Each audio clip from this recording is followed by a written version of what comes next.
Let me read yung ating text. Simulan po sa verse 5 ng Matthew chapter 21. And while some were speaking of the temple, how it was adorned with noble stones and offerings, he said, as for these things you see, the days will come when there will not be left here one stone upon another that will not be thrown down. And they asked him, Teacher, when will these things be? And what will be the sign when these things are about to take place? And he said, See that you are not led astray, for many will come in my name, saying, I am he, and the time is at hand. Do not go after them. And when you hear of wars and tumults, do not be terrified, for these things must first take place, but the end will not be at once. Verse 10, Then he said to them, Nation will rise against nation, and kingdom against kingdom. There will be great earthquakes, and in various places famines and pestilences, and there will be terrors and great signs from heavens. But before all this, they will lay their hands on you and persecute you, delivering you up to the synagogues and prisons, and you will be brought before kings and governors for my name's sake. This will be your opportunity to bear witness. Settle it therefore in your minds, not to meditate beforehand how to answer. For I will give you a mouth and a wisdom which none of your adversaries will be able to withstand or contradict. Verse 16, You will be delivered up even by parents and by brothers and relatives and friends, and sons of you they will put to death. You will be hated by all for my name's sake. But not a hair of your head will perish. By your endurance you will gain your lives. Verse 20, But when you see Jerusalem surrounded by armies, then you know its desolation has come near. Then let those who are in Judea flee to the mountains, and let those who are inside the city depart, and let not those who are out in the country enter it. For these are the days of vengeance, to fulfill all that is written. Alas, for women who are pregnant, and for those who are nursing infants, those days, for there will be great distress upon the earth, and wrath against these people.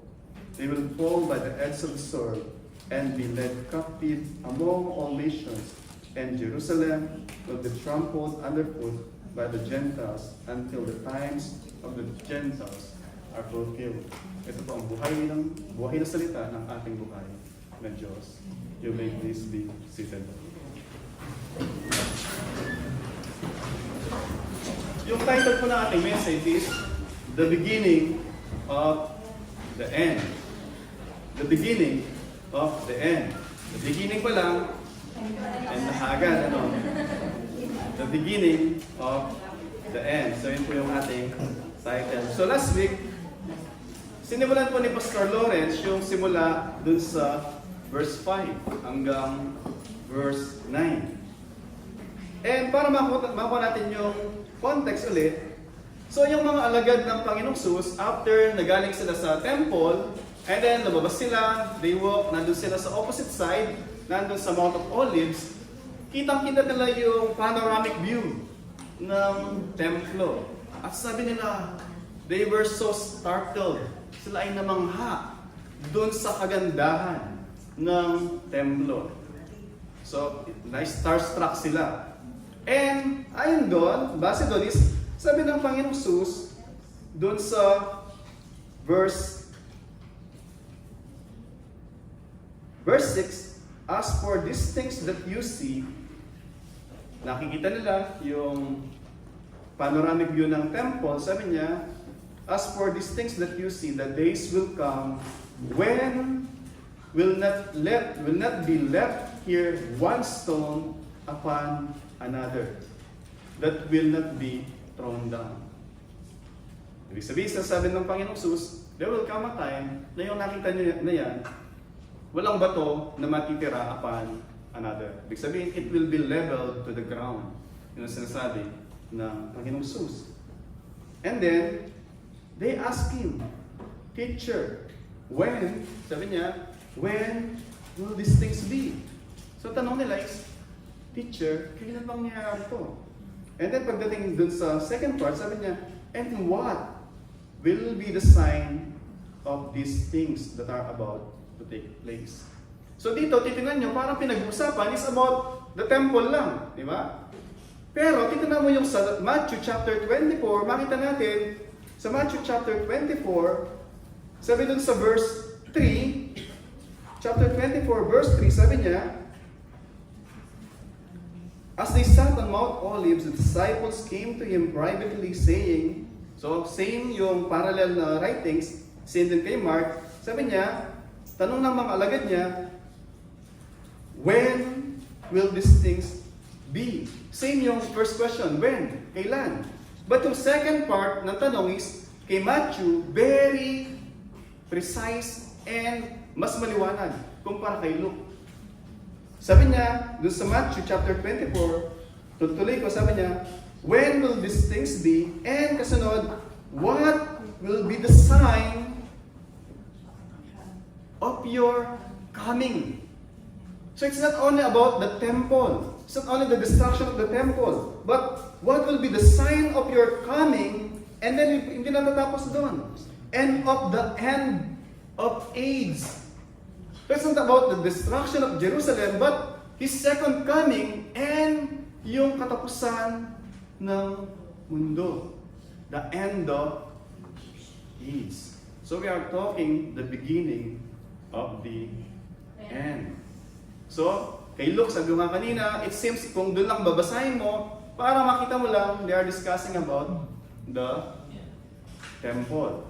But then makita natin, yun yung sinasabi ng Panginoong Jesus. Una, sinasabi lang niya yung temple. But then, dahil yung curiosity ng mga alagad ay naglaro. And the Lord Jesus Christ took that opportunity for Him to move even beyond. Pero para sa context, makita natin, yung mga Hudyo, during the time ng Panginoong Jesus, they do not have context na yung Messiah mamamatay.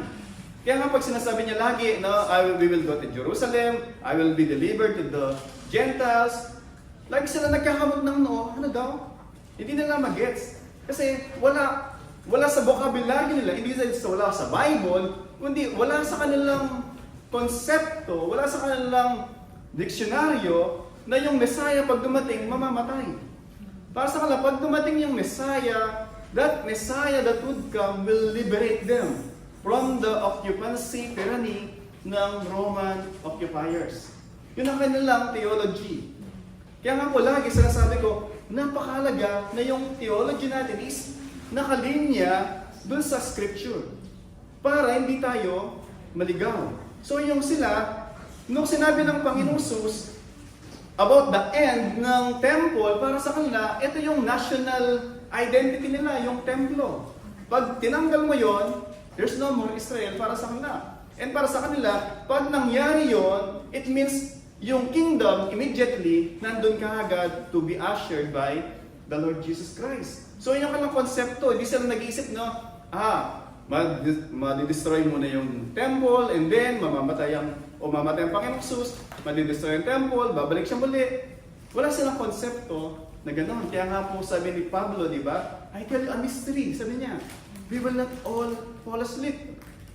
Minsan sa inyo, dahil nagsimula pa lang, hindi pa naman nag-sleep, di ba? Nag-start pa lang, di ba? Sabi ni Pablo, we will not all fall asleep, di ba? Sabi niya, ibig sabihin, hindi tayo lahat mamamatay, sabi ni Pablo. Bakit? Kasi Pablo sabi niya, because there's a mystery, sabi niya, that now I will reveal by, sa mamagitan ng Espiritu Santo. Ano sabi niya? Because there will be a rapture. Ano yung rapture? Last time is, napahapyawan to. Titinan nyo, yung ating panahon, until now, it's called the Age of Grace. Age of Grace. Ibig sabihin, the Lord is calling people to repent and believe sa Kanya para maligtas. It is panahon ng habag, nananawagan ang Diyos. Imagine nyo, ang Diyos, siya yung judge, siya yung tagapagligtas, siya yung nananawagan. Siya yung nananawagan na kung paano si Noah during his time. Sabi niya, si Noah nag-preach siya 120 years, pasok dun sa ark, pasok. Sa mga tao sabi na, nababaliw to, wala kang ulan, wala kang dagat, disyerto to eh. Diba? Ano gagawin mo sa ark? As giant ark pa, diba? So yung mga tao, tinutiga si Noah na baliw, wala sa tamang kaisipan. Until umulan, yung mga tao, walang nakaligtas kasi hindi sila pumasok. That's also age of grace.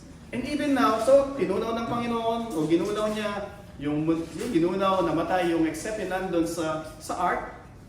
And same thing sa ating panahon ngayon, ang Diyos, sa magitan ng kanyang salita, sa magitan ng preaching ng kanyang salita, God is calling us to repent and believe and turn sa Kanya. So yun po yung age of grace. But there will come a time na yung panawagan ng Diyos, He will rapture yung church. Ano ba yung rapture? He will snatch yung church. Paano nag-usap tayo ngayon, di ba? Nandiyan tayo, biglang nawala kay lahat, ako lang natira. Diba? Na-rapture kay lahat, yung pastor natira siya. Hindi pala Christian yung pastor. Diba? Ibig sabihin, then he will be with the Lord. Tapos yung naiwan, maghihirap ng 7 years kasi si Antichrist mag-rule. Of course, ang Diyos pa rin yung sovereign. Pero, yung sabi doon, there will be a tribulation na hindi pa nangyari at never nang mangyayari ulit. Until after ng 7 years tribulation, babalik uli ang Panginoon.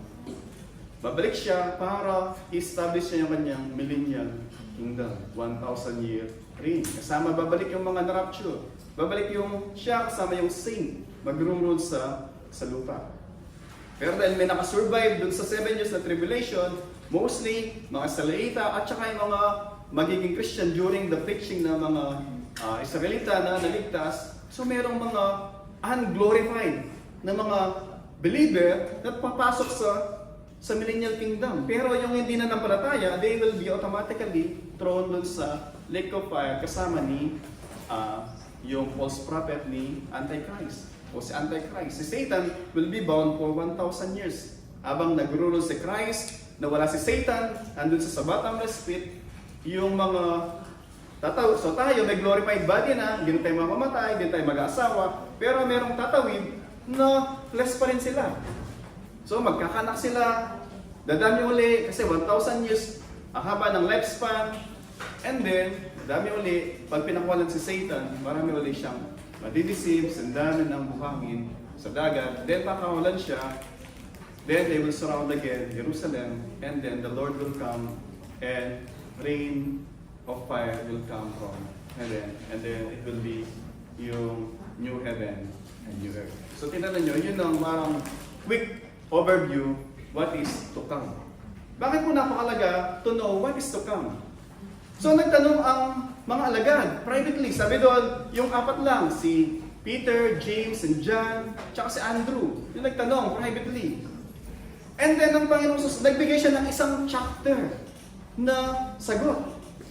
Pero, isang chapter yung sagot niya dito, ang the other hand, meron din siyang isang buong book na sinagot patungkol sa end times, yung Revelation. Isang buong book na patungkol what will happen, o yung tinatawag na eschatology, eschaton, yung end times. Bakit po mahalaga na alam natin o meron tayong knowledge of what is to come? Noong 1990, I'm not exactly sure, ito 1990, basta yung 1990 noong pumutok ng Pinatubo, high school ako noon, at doon sa aming school na pinag-aaralan, sabi nila, dahil yung lahat pwedeng i-consume yung buong lugar, pag meron ng kalembang, ibig sabihin, vacate yung place. Kasi dangerous para sa inyo. Iwan nyo kaagad lahat. Huwag nang magbuhat ng kahit ano pa man. Because pag nagbuhat ka, o lumingon ka sa behind mo, magiging pila of salt ka. Diba? Si Doc, di ba? Asawa niya. So, sabi is, huwag ka nang magbuhat ng kahit ano pa. So, takbo ka kagad kasi yung bubuhatin mo ay magiging mabigat pa at the calamity will overtake us. So ano yung sabi? So, yung P-Box, meron silang announcement at least 2 days before na on this day, there will be a great earthquake and then yung lava, yung lahat will lalabas. So ano yun? Warning. Yun ay forecast ng P-Box na ganitong araw, ito yung lahat, ito yung lava, and then sa ganitong araw, perhaps aabot na sa lugar na yan. Merong mga nakinig doon sa, so nung narinig yung balita na yon, yung forecast, yung tao meron kasi dalawang ginawa. Una, tinignan nila yung height ng kanilang bahay. Sabi nila, ayon sa P-Box, hindi hahabutan to. So punta tayo sa bubong, that would be enough. Yung iba naman, sabi nila, yung mga area natin na pwede natin i-salvage, i-rescue, then send it doon sa lugar of safety. So may mga ginawa sila, una, in-assess nila yung kanilang tahanan, kung pwede bang iakyat yung gamit, pwede ba silang maging safe sa taas, or sila ay umalis to save yung kanilang sarili. They have done kung ano yung dapat gawin base dun sa forecast ng P-Box. So yun ang ganang ginawa. Meron namang mga matigas ulo, hindi, dito lang ako. Dito lang ako pinanganak, dito lang ako malilibing sa lahat, nandito lang ako sa bubong, kung tangayin ako ng lahat, so it be amen.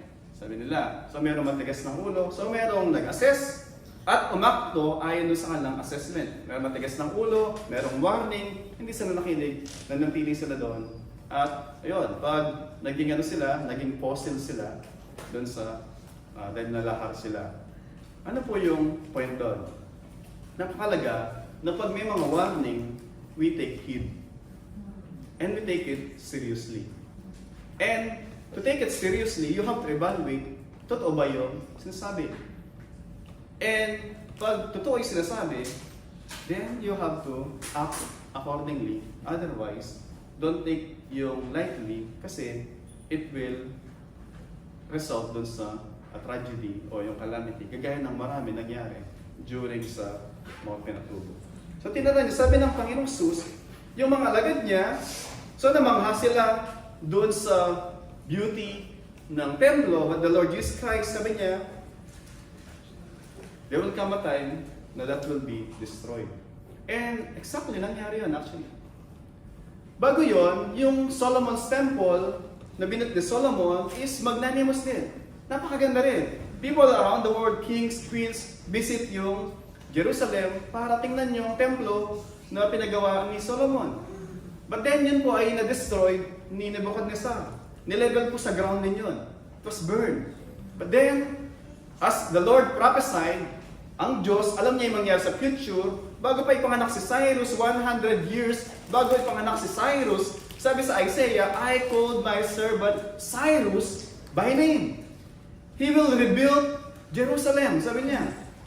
Hindi ka ba pinapanganak? Sinabi na ng Diyos, ito yung pangalan ng tao, sa ganitong kapanahunan, He will rebuild yung Jerusalem. By that time, hindi pa na-destroy yung temple. Prophesied na kagad, there will come a time that man named Cyrus, he will rebuild what's going to be destroyed by the Babylonian. At nangyari ngayon, si Ezra, and then later on si Nehemiah, na-rebuild uli yung temple and then yung wall. And then, nung sa panahon ng Panginoong Sus, yun na, yung King Herod's temple na yung nandun. Hindi na yung kay Solomon, hindi na yung during time ni Ezra, bago yung time na ni Herod the Great.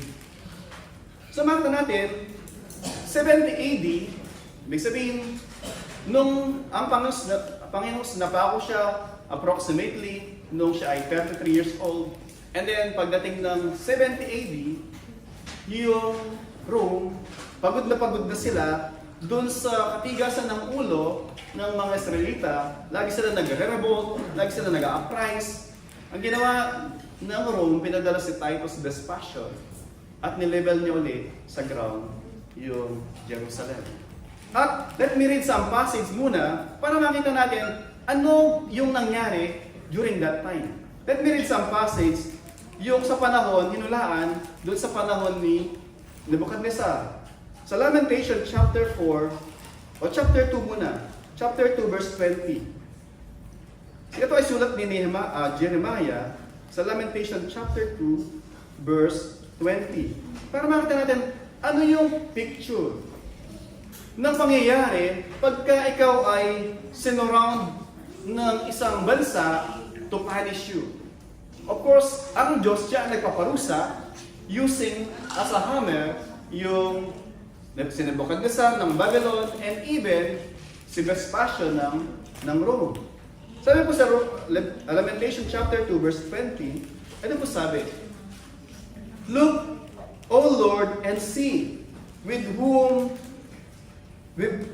you dealt thus, should women eat the fruit of their womb, the children of their tender care. Ano po sinasabi doon? Because of the famine, dahil sa kahirapan ng buhay, pinrapasign na yung mga nanay, dahil sa kahirapan, they will eat yung fruit ng kanilang womb. Their children. At pagdating sa Lamentation chapter 4 pa rin, verse 10, ito po yung sabi. The hand of compassionate women who have boiled their own children because they became their food during the destruction of the daughter of my people. They boiled their children to become food. Makita niyo yung kahirapan. Yung dati sa atin, di ba, noong sabi merong unang strike ng corona, di ba? Panic buying, di ba? Sister Joy, pinuno niya lahat yung sa taas ng mga 555. Sabi ko, ma-high blood naman yan, di ba? So, bumili siya ng master. Lagi lahat 555, century. Sabi ko, is panic buying. Imagine niyo kung for 70 years or more than decades na surrounded ka ng mga bansa, walang makapasok para mag-supply, walang makalabas para makabili, anong gagawin mo? Food will run out and walang supply na makapasok. And dahil doon, yung mga tao, anong gagawin nila? Yun yung picture, gusto makita, ma-picture nyo, ano ba yung hinulaan sa kanila? Na ito yung nangyari during the time ng Babylon ni Nebuchadnezzar, at exactly babasahin mo yung record ni Josephus, ni Tacitus. Lahat sila sinasabi, during this time ng Roman occupation sa kanila, it's exactly, if not worse, yung ginawa during the time ni Nebuchadnezzar sa kanila. Isipin mo, sa kahirapan, lulutuin mo yung iyong anak para ka mabuhay. Tuloy po natin. So, base dito, sabi niya, makita po natin dito, sinasabihan tayo ng Panginoon, una, ano ba yung dahilan? Bakit sinend ng Diyos yung punishment during the time ng Babylon at during the time ng Rome? Because of their apostasy. They have worshipped other God at pinorsake nila si Yahweh na kanilang Diyos na nagligtas sa kanila sa Egypt, nag-bless sa kanila, pinagpala sila, at sa kabila ng lahat ng yon, tawag sa kanilang Diyos, you have prostituted yourself to other God. Sabi ng Diyos sa kanila, I am your husband. But then, pinagpapala ko kayo, binibigyan ko kayo ng lahat, pero sa gabi, pupunta kayo sa ibang sa other gods. So yun kung paano sabi ng Panginoon, I am your groom. Diba? And you are my bride. Same yung sa Israel at saka kay Yahweh, yung kanyang turing sa bayang Israel. Pero, because of their sin, idolatry, and their adultery, God sent Babylon, God sent Rome, and even sa ating panahon is the same sin. Diba? God, binabless tayo, nandito tayo sa abroad, pinagpapala tayo, huminga tayo pag-gising natin sa umaga, and yet sa maghapon, iba yung wino-worship natin. At the same, because for the same sin, God gave yung warning na to na hindi lamang ito patungkol sa Israel. Hindi lamang ito patungkol sa destruction ng temple. Kagaya ng tanong nila sa Matthew chapter 24, tanong nila is, when will be the end of age? So yun po yung makita natin. Na-fulfill yung unang, ganun po yung para sinasabi ng Panginoon. For you to trust me, sabi niya, I will give you a prophecy na mangyayari in the near future para maniwala ka na yung beyond nun, may control din ako na mangyayari siya. Ito natin, nung hinulaan ng Panginoong Sasyon, namatay siya. Diba? Ibig sabihin, patay na siya, and yet, wala siyang, supposedly wala siyang control doon sa ano mangyayari sa future, and yet natupad yung kanyang hinulaan. Diba? Ibig sabihin, sinasabi niya, kung ano yung sinabi ko, I guarantee you, it will come to pass. Mangyayari at mangyayari yung nakasulat. Mangyayari at mangyayari yung warning na binigay ko sa inyo. So you have to take heed. So kinakailangan makinig. So you can act accordingly and hindi tayo mapapahama. Yun lang sinasabi. So makita po natin dito, nagbigay siya ng mga sign. So nagtanong sila, ano ba yung mga sign ng iyong pagparito muli? Makita natin po yung sign. Una, sabi niya, doon sa verse 8 na pinag-aralan natin last week, many false Messiah will come in my name. Diba? False Messiah. Messiah, tagapagligtas. May mga magpapanggap na ako yung tagapagligtas, ako si Kristo. And sabi doon, many will follow susunod sa Kanya. Kaya na pinag-aralan natin kanina umaga. But, sabi niya, doon sa verse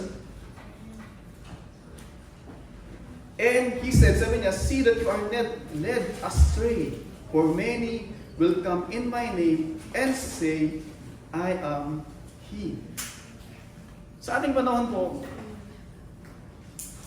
I'm not so sure doon sa statistics, but I believe, compare mo yung born-again believer, yung genuine namang Christian, kumpara doon sa so-called Christian. Kasi sa atin, pag hindi ka Muslim, pag hindi ka Hindu, you consider yourself to be Christian. Pero yung Bible, meron siyang specific definition kung sino yung mga Christian. Not all who say, Lord, Lord, ay sabi ng Panginoon, nakilala ko kayo. Hindi. But only those, sabi niya, yung mga sumusunod dun sa aking mga utos. Ano ba utos niya? Sabi niya, repent and be born again. Very specific. Very specific po yung instruction niya. But then, sabi ko, sa ating kapanahunan, many are deceived na thinking na sila ay Christian when in fact they are not. Kaya nga po sinasabi natin sa church, very careful tayo, though we are so willing and we are so privileged na mag-baptize, mag-add ng mga members sa church, we are so joyful na gawin yon. Because there is joy in heaven pagka merong nadadagdag doon sa mga anak ng Diyos na nagsisit na ng balataya. However, we are so careful na wag natin bigyan yung isang tao ng false assurance, false hope na siya ay Christian, siya ay saved, when in fact, hindi siya saved at hindi siya ligtas. Thinking na umaawit siya, and then thinking na pag ano man mangyari sa kanya, he will be with the Lord or she will be with the Lord, when in fact, hindi totoo yun. Because many people are deceived. Because they, instead na saliksikin sinasabi ng salita ng Panginoon, para makita natin ano ba yung sinasabi ng salita ng Panginoon. Umaasa sila, hindi, basta gawin ko lang to, hindi, ito yung kinagislan ko, ito yung turo ni ganito. They are not like the Bereans. That they check for themselves whether ito nga ba yung sinasabi ng salita ng Panginoon. And so, sabi ng Panginoon, my people perish for the lack of knowledge. Kaya napakalaga po na unawain natin ano ba yung sinasabi ng salita ng Panginoon. And hindi lamang natin unawain. Si Satan na unawaan niya. Pero si Satan, stubborn, hard-headed, and many people ay ganun din. Hindi natin sinasabi na kagaya sila ni Satan, but they act kung ano yung ginagawa din ni Satan. Ito yung sinasabi ng Panginoon, listen, day in and day out, every week, ito yung narinig natin, and yet, we are not moved. Hindi tayo As in, wala lang. Sabi nga, pasok dito, labas dito. Ang point natin is, we take it lightly yung sinasabi ng salita ng Panginoon. When in fact, He's so serious doon sa pagbibigay niya ng warning sa atin. Sabi niya, take heed because this prophecy will come to pass and better be prepared. Better be ready. Binibigay yung warning para maging ready po tayo. Binibigay yung warning so that we will make self-inventory. Check natin, di ba? Kung paano check mo yung bahay mo, kung kaya ba niya na i-sustain yung calamity. Check natin ang ating sarili. Whether we are really ready sa pagpaparito muli ng Panginoon Jesus. Because kung paano dumating yung ulan during the time ni Noah, yung mga tao, nakasala na. I guarantee you, sabi ko lagi, 100% without doubt, na maraming tao na kumakatok kay Noah, Noah, kahit nawag na ako, ito lang anak ko. Pero wala tayong makita na maliban doon sa mga nandun na 8, na may nadagdag, wala pong nadagdag. Yung lamang nandoon, pumasok, yun ang naligtas. No wonder, sabi ng Panginoong Sus, di ba? I am the door, sabi niya. He who enters with me will be saved.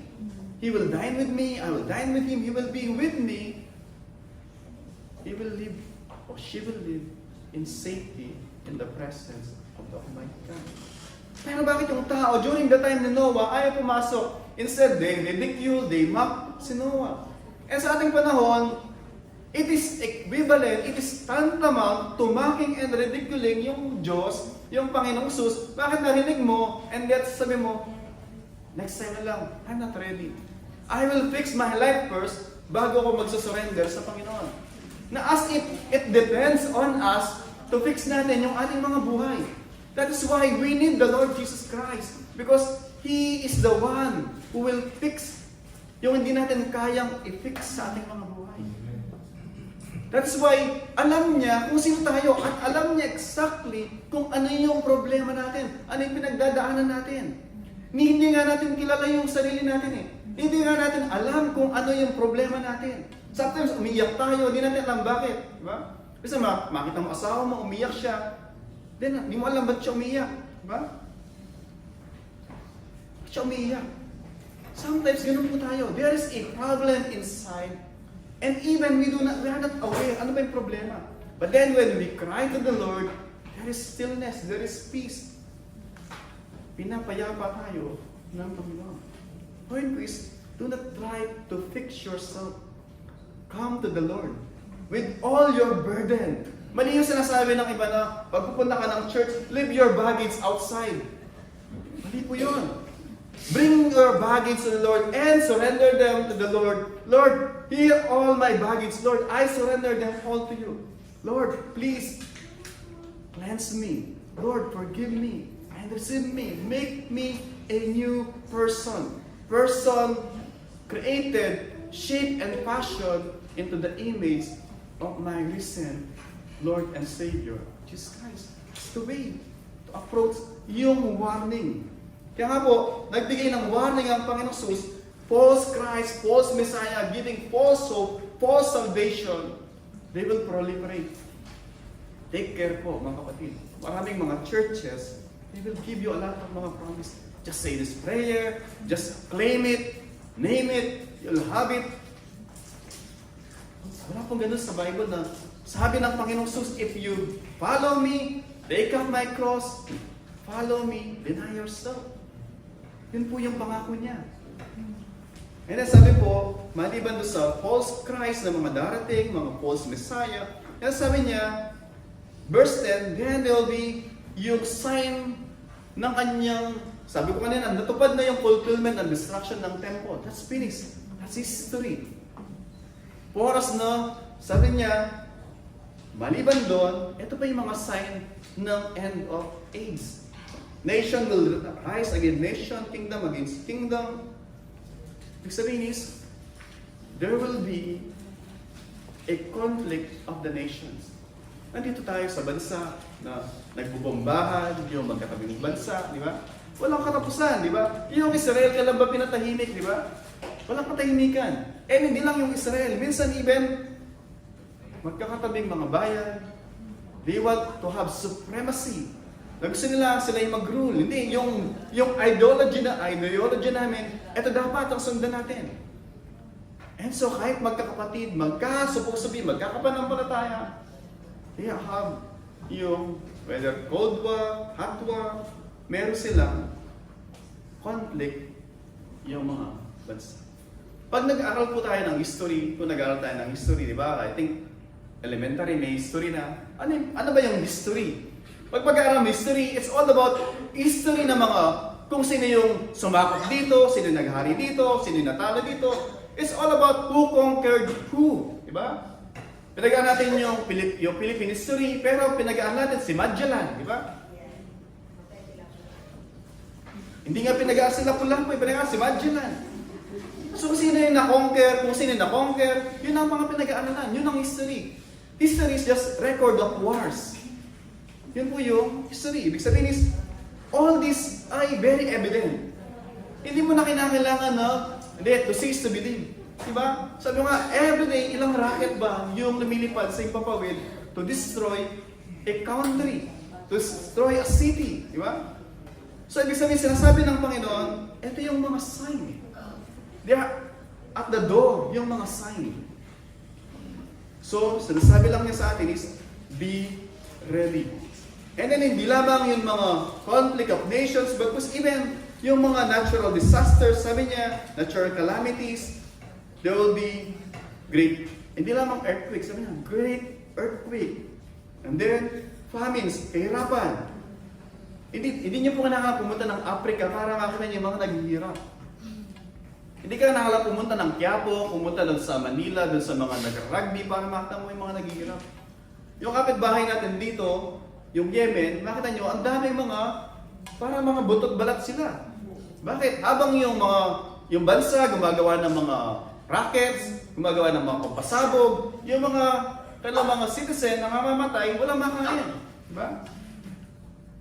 Sabi doon, famines and pestilence. Pestilence, natin yung H1N1, yung coronavirus, supposed to be treatable ng antibiotics. Ladies, resistant na sa antibiotics, lalong nag-multiply pag uminom ka ng antibiotic. Paano lahat ng to ay nagkaroon? They were prophesied long ago. Yung mga bansa, gumagawa sila ng biological weapon to destroy humanity. Ganon tayo kagaling. We are so genius tayo na kaya natin gumawa ng isang bomba na kayang pasabugin yung annihilate yung buong humanity. Ngayon is dati, sasakay sila ng kabayo, meron sila mga sandata, sibat, para magpatayan. Ngayon, pipindutin lang, kahit malayo, abang nasa moon, nasa Mars, pipindutin niya, annihilated yung Earth.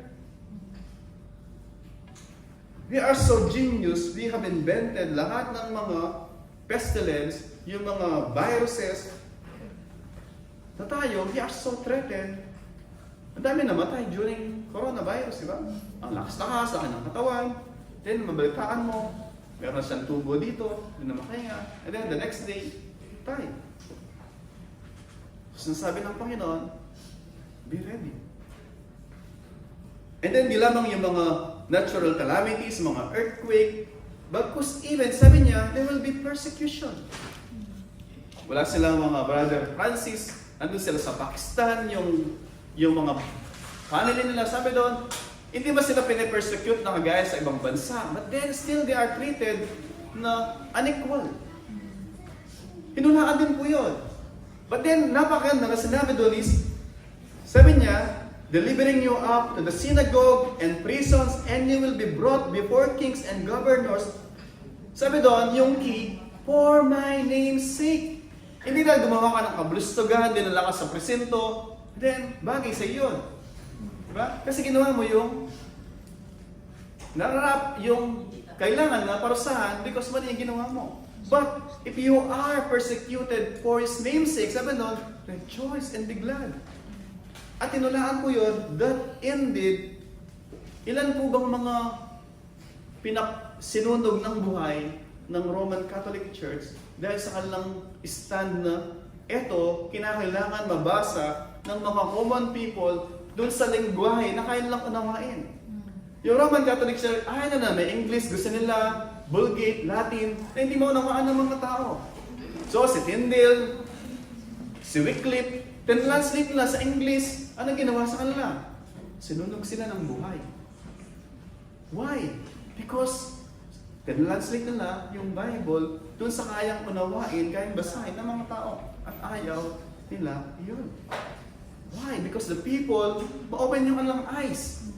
Yun po exactly yung sinasabi ng nasulat ni Pablo doon sa 2 Corinthians chapter 4 verse 6. People, they don't see the glory of the gospel. Why? Because they were blinded by Satan. But the gospel, kailangan ng tao because ito yung gagamitin ng Diyos para yung mga binulag ni Satan, darkened minds, blinded by Satan, nakita nila yung glory ng gospel. And then, nakita nila yung need nila ng Savior, and they will surrender na kalamang buhay dun sa tanging pag-asa nila, ang Panginoong Jesus. So sinasabi po dito, and then pagdating sa verse 13, this will be your opportunity to bear witness. Ibig sabihin, in the midst of persecution, meron po tayong lagi prayer na, in their present situation, in their present condition, help them to minister for the advancing of the gospel. Ibig sabihin, kahit na po pinipersecute sila, sabi ng Panginoon, in His divine providence, sabi niya, this will be your opportunity to witness for the genuineness of your faith. Kasi tatanungin ka, Kristiyano o hindi? Kristiyano o hindi? Diba?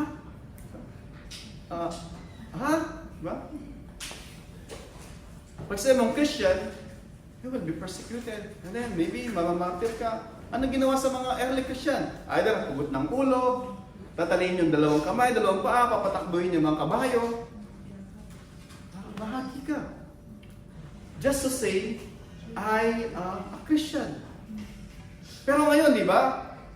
Wala namang mawawala sa iyo. May maa-add pa nga, di ba? No need to give up. No need to give up your privacy, yung personal life mo.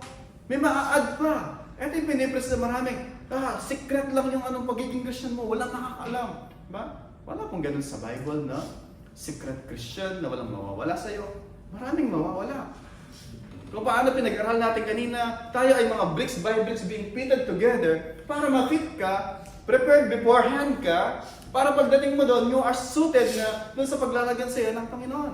You will be prepared beforehand.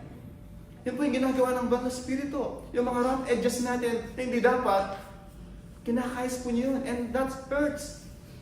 Then, pag natanggal po yun, then, sabihin ng master na gumagawa sa atin, now it's perfect na i-fit doon sa dapat paglagyan sa kanya. That is not to say na kinakailangan perfect tayo, na gawin natin yung anong na i-perfect natin sa sarili natin para acceptable tayo sa Panginoon. Hindi po yun. But God is working in us para i-purify po tayo, i-sanctify tayo. Nung sinimulan ng Diyos yung pagkilos sa atin, binornagyan niya tayo, that's not the end ng work niya sa atin. Tatapisin niya, itrim niya yung mga edges na hindi dapat para magbunga tayo on the more. Nakita niyo po isang puno o isang bulaklak o ano pa man na tinitrim siya, di ba? Para lalo siyang lumago, managana, magbunga na mas marami. So sa ating pong mga buhay, sabi doon, when time comes na we are questioned, we are persecuted for Christ's name, choice. It will be your opportunity to witness. But iba ka na ngayon. Dati hindi ko pa binubuksan yung bote, di ba? At nandito ako, di ba? Tapos, alam mo na pag naamoy mo yun, lasing ka kagad, lapit-lapit ka pa, di ba? Alam mo na dati na pagka narinig mo yung mga tunog na napapaganon-ganon ka, hindi nagpa-praise and worship, yung mga ganong alas, di ba? Alam mo na yung may ilaw-ilaw na magdadaan ka doon dati. Di ba? Yung intention mo maganda, mag-evangelize ako doon, di ba? Pero si Satan, sisipahin ka papasok, di ba? Then, nakikidance ka na rin, di ba? point ko is, ang Panginoon, hindi po tayo killjoy, no? Na nabaliw sa pag naging Christian ka, boring yung buhay. Yung tunay na joy, masumpungan sa Panginoon. Having peace with God. Sabi niya, I have come that you may have joy and have it to the fullest. Hindi kagaya ng magnanakaw, di ba? Sabi niya, si Satan, minsan lang naman yan. Makakalang, di ba? Ano ka ba naman? Ginagawa ng lahat yan. Kasi ano nga di ba? Sabi niya, yung kasama mo lagi sa church, ginagawa din yan Tapos, ikaw, ingat ka na, ginagawa din niya yun. Tingnan mo man, sabi niya. So, sabihin pa nga niya minsan tingnan mo, mamaya, after ng church, gagawin din niya. So, it's okay, sabi niya. Same naman, di ba? So, dati, same. Sabi niya, pero ngayon, hindi na. Kaya nga, di ba, pagka ano nagbago sa'yo? Ba't may nagbago sa'yo? Ano ba nangyari sa'yo? Ano ba nakain mo? Nauntog ka ba? Diba? Bakit iba ka na? Dati, ang dali mong yayain. Bakit nga dami mong dahilan? Ay, ngayon, church? Mula alas 7 ng umaga, hanggang 7 ng gabi? Ano klaseng church yan? As mag-message yung pastor, susundin ka, 6:30. Kahit yung amo mo nagkakapot ng ulo ng church. Ano bang ginagawa niyo sa church na yan? Diba? Nalala ko yung si Marlon dati, sabi niya sa boss namin, magkatrabaho kami dati sa China State. Maghapon yun sa church. Anong oras ba church niyo? Umaga hanggang gabi. Nagtataka sila, di ba? Pero tayo, hindi tayo nababoard, di ba? We love it. Bakit? There's no better place than to be in the place na kung saan nice ka ng Panginoon. Of course, hindi tayo lagi nasa church lang na wala tayo pakalam outside. We gather together to strengthen one another so that when we go outside, our witness are mas believable. Bakit? Kasi nakita niya na, ngayon, dati ikaw lang ang alam ko na parang nagbago. Pero ngayon yung kasama mong isa, parang nagbago na rin siya. At kasi isa pa, parang kayong tatlo, nagbago na kayong tatlo I think, yung ginagawa sa inyo, ginagawa sa isa, para pareho na undeniable. Believable yung ginagawa sa inyo ng Diyos. At sama nga din ako sa inyo. Pwede bang doon muna ako sa church? Huwag muna ako doon sa 7 o'clock, di ba? Okay lang, welcome ka naman doon, di ba? Tapos, ano bang ginagawa doon sa umaga doon? May spaghetti, may pansit.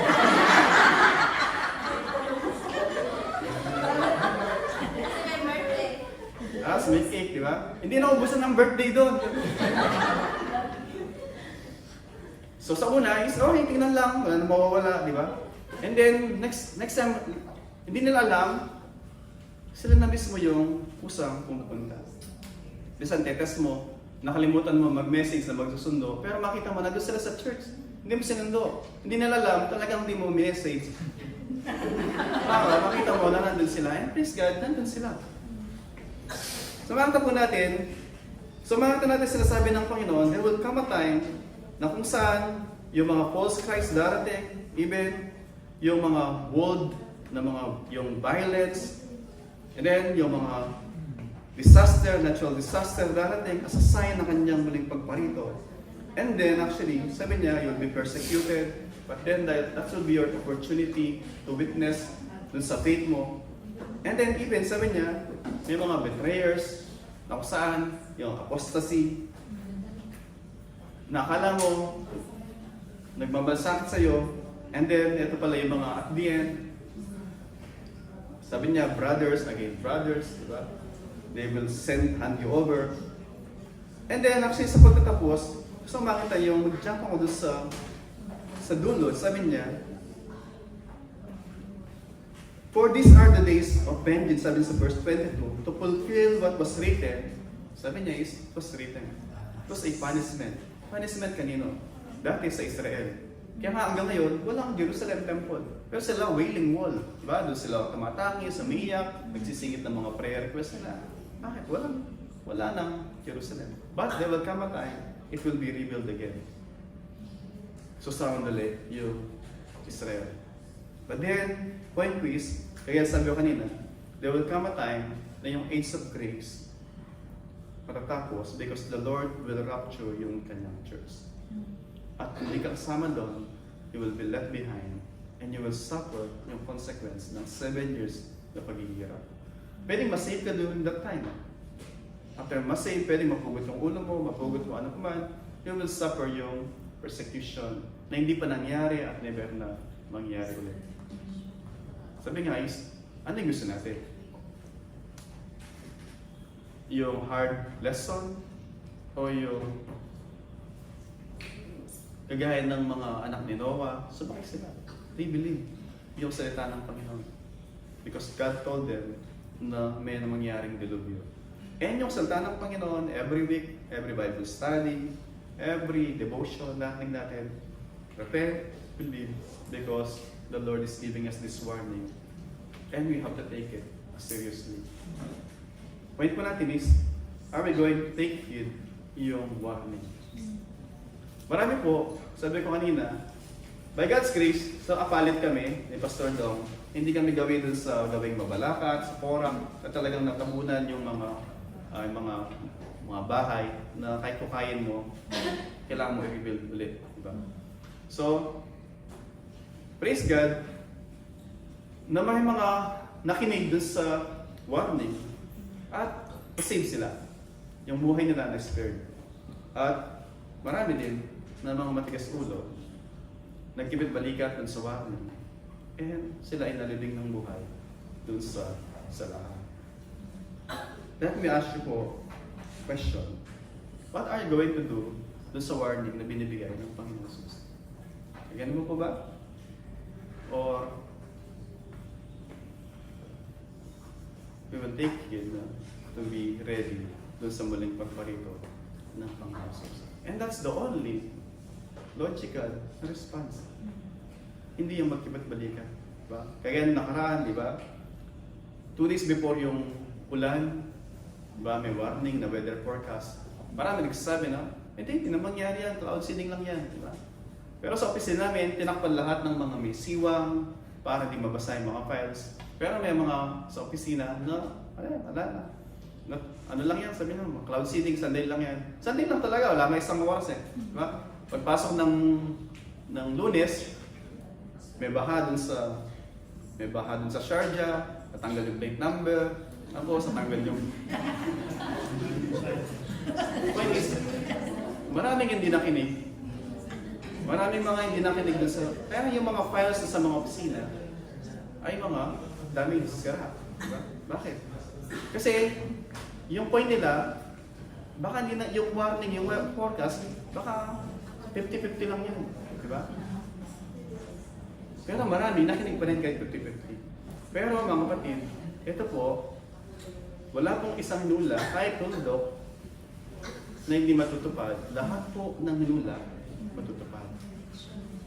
At kung ganun po, 100% ng hula, at binigay sa atin, to take heed, I pray yun nga, na gawin natin kung ano yung nararapat.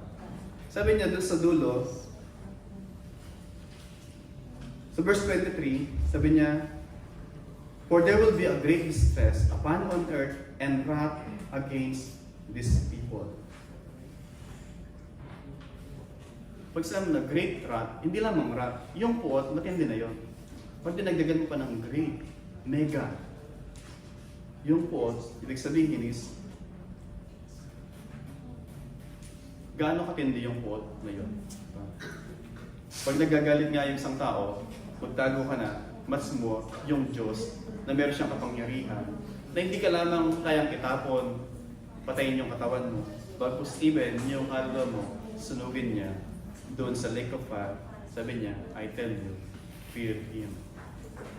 Sa ating pagtapos, sabi sa 2 Peter chapter 1 verse 10, knowing all this, make sure your election. Ibig sabihin, make sure na kayo ay ligtas. Make sure na pag may bagyo, ready kayo. Even sabi sa Matthew chapter 16 verse 26, ano yung mapapala ng isang tao Makuha mo lahat ng dirham, ng UAE, and then hindi ka naman safe.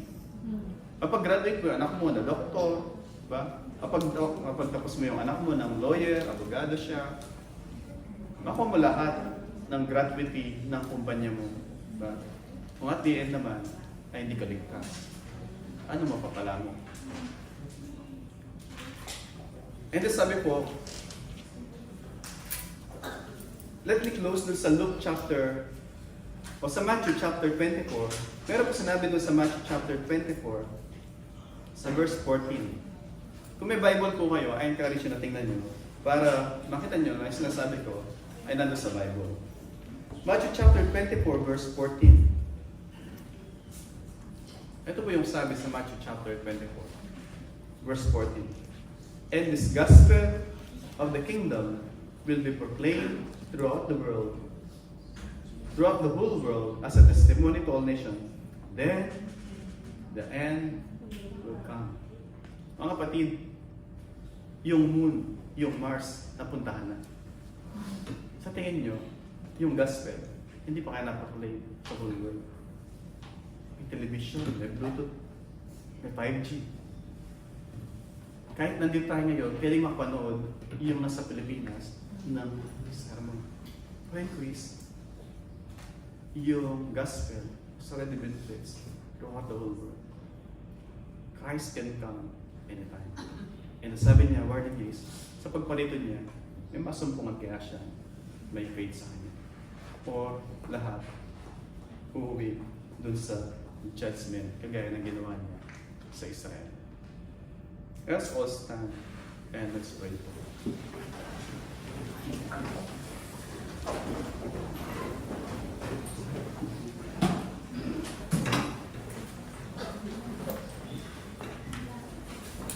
Let us close our eyes po and then let us search our hearts. God is giving us a warning. Let us examine ourselves. Ano ba yung, kung sa ating mga tahanan, may bagyo na parating, ano ba yung check natin? Surely, we will be diligent para gawin. Search kung ano yung dapat gawin. Kumpunihin o kumpunihin. Sa ating mga buhay, ano ba yung dapat natin i-surrender sa Panginoon para i-fix niya? Ano ito ba yung mga dapat na to let go so that we can move forward? Ano ba yung dapat nating i-start para yung mga nag-hunt sa atin ay tumahimik na rin? And Christ, sabi nga, He gave this warning because He loved us. He sent His Son not to punish us, but to save us. But are we gagawin po natin kay Christ? Are we going to receive Him as our Lord and Savior? Believing yung warning niya ay sincere siya doon at nais niya maligtas tayo, nais niya makinig tayo at sumunod. Or, once again, this will be another sermon na nagkipit-balikat tayo at hindi natin ginawa yung last week pa dapat o even before pa na ating ginawa. Number 1, search our hearts. Come to the Lord, ask for forgiveness. Kung Christian tayo, be reconciled with one another. Be reconciled with the people of God. And kung tayo wala pang relasyon sa Panginoon, this time, this is the day that the Lord has made. Let us be reconciled to Him and with one another. Father, thank you so much, O God. You are the God who knows the future. And you are the God who controls the future. Even our failures, O God, alam niyo po lahat. And sa kabila ng aming mga failures, sa kabila ng aming karamihan, sa kabila ng aming mga pagkukulang, sa kabila ng madalas, O Diyos, na pagkikibit-balikat namin. Lord, yung katotohanan, nandito kami ngayon, Panginoon, sa iyong bahay, panambahan. Lord, you have ordained this na kami ay narito ngayon para marinig namin yung mensahe mo sa amin. Na kami ay binibigyan mo ng babala. Dahil mahal mo kami. Ayaw mo kami na kami ay mapahamak. Kasi nais mo na kami ay magkaroon ng buhay na kasiya-siya sa feeling mo, sa presensya mo. Lord, sa tulong ng iba na Espiritu, create in us a clean heart. Lord, help us by your Holy Spirit to respond in faith sa aming Panginoong Jesus bilang aming Panginoon at tagapagligtas. And help us also to be diligently na isik kung ano yung nais mo, Panginoon. Nais mo, Panginoon, na gawin namin yung ikakalugod mo. At yung mga ikakalugod mo, Panginoon, there are times, Lord, na alam namin kung ano dapat gawin. And yet, we are so reluctant, Panginoon. Lagi kaming umaasa, lagi kami nag-expect, lagi kami naghihintay na yung iba yung gagawa. When you are instructing us na kami ang gumawa ng paraan. To move, to act by your grace, Panginoon. Lord, even yung mga tao sa paligid namin, kung paano binigyan mo kami ng warning, Panginoon, may we be compassionate din, kagaya mo, Panginoon, sa amin. May we share the same message, the same warning sa mga tao. Wala ko pong tamang relasyon sa inyo, Panginoon. So that they too may have life and not perish. Mas mo, hindi lamang yung mga mahal namin sa buhay, hindi lamang makasama namin sa kwarto, hindi lamang mga trabaho namin. Lord, even, Panginoon, yung mga tao na nakasakay namin sa metro, sa bus, saan man yung kami dalhin, Panginoon. Lord, help us to open our mouth because alam namin, gaya sinabi mo, we should not be ashamed of the gospel, for it's your power and salvation. Lord, help us empower our testimony, empower our evangelism, and even help us, Lord, kung paano, Lord, makita namin kung saan area ninyo, Panginoon, na lalo pa pag-ibayuhin namin para magawa namin yung corporate church witnessing po namin, Panginoon. And then, mag-overflow po ito, Panginoon, sa personal na testimony namin saan niyo man po kami dalhin, Panginoon. Lord, salamat po kay malugod, maluwalhati sa lahat ng in-accomplish, i-accomplish mo sa magitan ng inyong Banal Spirit. And to Him who loves us and has freed us from our sins by His blood and made us a kingdom, praise to His God and Father. To Him be glory and dominion forever and ever. Amen. Amen.